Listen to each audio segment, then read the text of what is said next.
Sangatlah penting membangun blok emosional. Bayangkan jika seorang berkata kepada Anda, dan Anda adalah seorang hakim atau penguasa, ketika seorang wanita yang telah menikah melakukan perzinahan, datang kepada Anda dan berkata, saya telah berzina.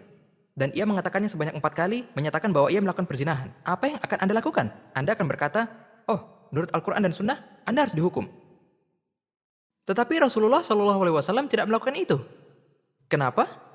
Karena anaknya. Bayangkan saudara-saudariku. Bayangkan anak itu tidak akan pernah melihat ibunya lagi. Anaknya yang ketika dia menginjak usia 3 tahun, atau 4 tahun, atau 5 tahun, ibunya akan mati.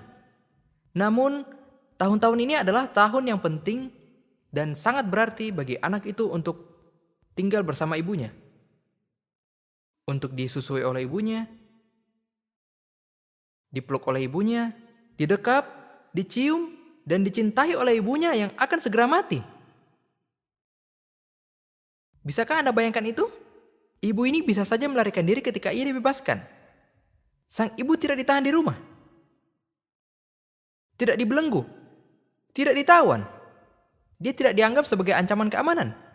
Dia menghadiri sholat Jumat. Dia pergi ke masjid. Dia pergi untuk membeli susu atau makanan untuk bayinya di pasar. Dan semua orang tahu bahwa dia melakukan perzinahan. Tetapi dia dilindungi. Dijaga. Kehormatannya dilindungi dan dijaga karena anaknya.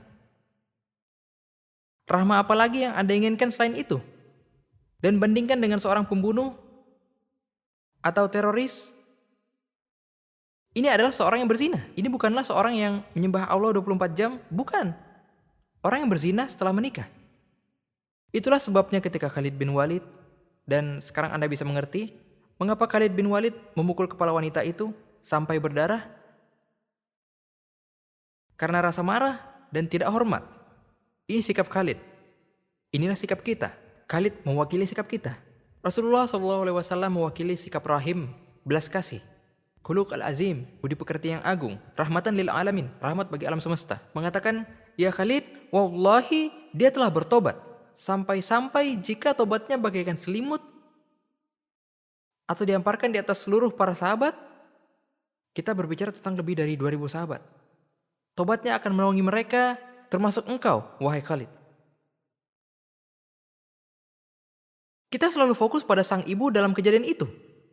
Tetapi, bisakah kita memikirkan tentang anaknya? Bisakah kita, saudara-saudari sekalian, dan ini adalah komentar terakhir saya dalam kisah ini. Bisakah kita memikirkan anak ini ketika dia besar nanti?